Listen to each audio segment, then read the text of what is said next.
আমরা আজকে আলোচনা করব পাঠ্যাংশের ব্যাকরণ কারক সম্পর্কে। ক্লাস 10-এ যারা পড়ো তাদের জন্য এবং আসন্ন যে এসএলএসটি পরীক্ষা রয়েছে, বাংলাতে যারা প্রিপারেশন নিচ্ছ, পরীক্ষার জন্য পড়াশোনা করছো, তাদের জন্য খুব গুরুত্বপূর্ণ এই মক টেস্ট 1। আমি যেখানে আলোচনা করব কে কত পাও সেটা তোমরা কমেন্ট করে জানাবে। এই ব্যাকরণ অর্থাৎ কারকে টেক্সট নির্ভর পাঠ্যাংশের ব্যাকরণ, ঠিক আছে? চলো দেখো, প্রথমে হচ্ছে যে হরিদা এইবার আমাদের কথার জবাব দিলেন। এখানে দেখো রয়েছে হরিদা, এই যে হরিদা দাগটা রয়েছে না, এই হরিদা অর্থাৎ কে না হরিদা অর্থাৎ এখানে কর্তা বোঝাচ্ছে, তাই কিন্তু কর্তৃকারক এবং কর্তৃকারকে শূন্য বিভক্তি।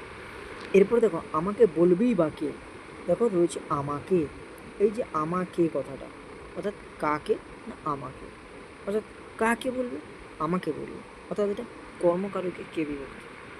এরপরে দেখো 7 দিন হলো এক সন্ন্যাসী এসে জগদীশবাবুর বাড়িতে ছিলেন। তাহলে কোথায় ছিলেন? বাড়িতে ছিলেন। দেখো তাই এটা হচ্ছে অধিকরণ কারকে তে বিভক্তি। এরপরে দেখো সারা বছরে শুধু একটি হরিতকি খান।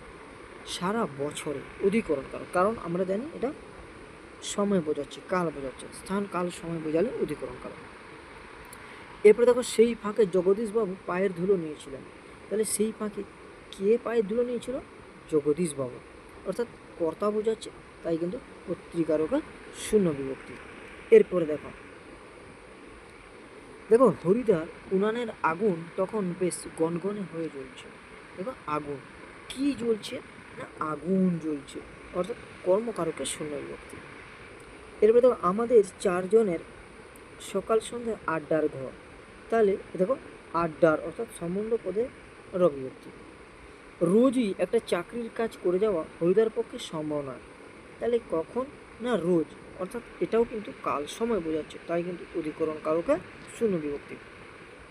এবার দেখো মাঝে মাঝে সত্যি উপোস করেন হরিদা। তাহলে মাঝে মাঝে সত্যি উপোস করেন কে করেন? হরিদা করেন, এই কর্তা, এই কর্তৃকারকে শূন্য বিভক্তি। এরপরে দেখো কেউ চিনতে পারে না। এখানে কেউ অর্থাৎ কর্তাই আছে, কে চিনতে পারে না? কেউ চিনতে পারে না, অর্থাৎ কর্তৃকারকের শূন্য বিভক্তি। এরপরে দেখো তার মুখ থেকে লালা ঝরে পড়ছে। কোথা থেকে লালা ঝরে পড়ছে? মুখ থেকে। আমরা জানি হইতে থেকে চেয়ে অপেক্ষা বোঝালে অপাদান কারক। এবারে দেখো একটু পরেই বাসের ড্রাইভার কাশীনাথ ধমক দেয়। তাহলে কে ধমক দিচ্ছে? এখানে আন্ডারলাইন করা রয়েছে, দেখো কাশীনাথ। তাহলে কে না কাশীনাথ, তাহলে এখানে কর্তৃকারক এবং শূন্য বিভক্তি। আর যেন বেশ একটু হতাশ স্বরে প্রশ্ন করে ওঠে। তাহলে এটা কিন্তু করণ কারক হবে, কারণ স্বরের দ্বারা প্রশ্ন করে উঠছে, হতাশ স্বরের দ্বারা প্রশ্ন করে উঠছে স্বর। বাইজির ছদ্মবেশে সেদিন হরিদার রোজগার মন্দ হয়। তাহলে এটাও কিন্তু অধিকরণ, কিসের ছদ্মবেশে? বাইজির ছদ্মবেশে, ছদ্মবেশ হইতে সেদিন মানে বাইজির ছদ্মবেশ হইতে হলে অপাদান হয়ে যাবে, এখানে অধিকরণ হবে কিন্তু, ঠিক আছে?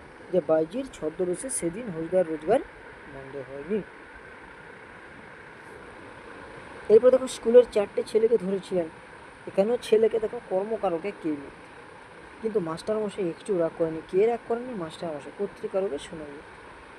এবার দেখো তবে আজ ঠিক সন্ধ্যাতে জগদীশবাবুর বাড়িতে থেকো।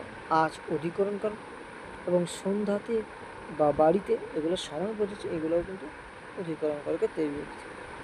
এরপর দেখো জগদীশবাবুর বাড়িতে বা জগদীশবাবুর বাড়ির বারান্দাতে মস্ত বড় একটা আলো জ্বলছে। কি জ্বলছে? আলো জ্বলছে, তাই কর্মকারকে শুনে বিভক্তি। এবার সেটা পূর্বজন্মের কথা, পূর্বজন্মের অর্থাৎ সম্বন্ধ পদের অবিভক্তি অর্থাৎ এর বিভক্তি। সব সুখের বন্ধন থেকে মুক্ত হয়ে যাওয়া, বন্ধন থেকে এখানে দেওয়াই রয়েছে, হইতে থেকে জানি আমরা অপাদান কারক, থেকে অনুসর্গে। আমি এক বিষয়ের দালান বাড়ির ঘরে থাকবো কেন বলতে পারেন? এখানে ঘরে থাকার কথা রয়েছে, তাই কিন্তু অধিকরণ করে। আপনার তীর্থ ভ্রমণের জন্য এই টাকা আমি দিলাম। তীর্থ ভ্রমণের জন্য দেওয়াই রয়েছে নিমিত্তকারক, এর বিভক্তি। বলতে বলতে সিঁড়ি থেকে নেমে গেলেন বিরাগী। কোথা থেকে? সিঁড়ি থেকে, তাহলে থেকে দেওয়াই রয়েছে অপাদান কারক। এরপরে দেখো চমকে ওঠে ভবতোষ। কে চমকে ওঠে? ভবতোষ চমকে ওঠে, মানে কর্তৃকারকের শূন্য বিভক্তি। তাতে যে আমার ঢং নষ্ট হয়ে যায়, তাতে আমার কি নষ্ট হয়ে যায়? ঢং নষ্ট হয়ে যায়, অর্থাৎ কর্মকারকের শূন্য বিভক্তি। এইগুলো হচ্ছে আমাদের আজকের আলোচনার বিষয় কারক। তাহলে এই 25টি কারক থেকে তোমরা কে কত পেলে কমেন্ট করে জানাবেন। ঠিক আছে, এর পরবর্তীকালে আমরা আলোচনা করব এই অধ্যায়ে সমাস থেকে। ততক্ষণ সবাই ভালো থাকো, সুস্থ থাকো, এবং ভালো লাগলে অবশ্যই বন্ধুদের সঙ্গে শেয়ার করো চ্যানেলটি এবং সাবস্ক্রাইব করে কাছে থাকার চেষ্টা করো।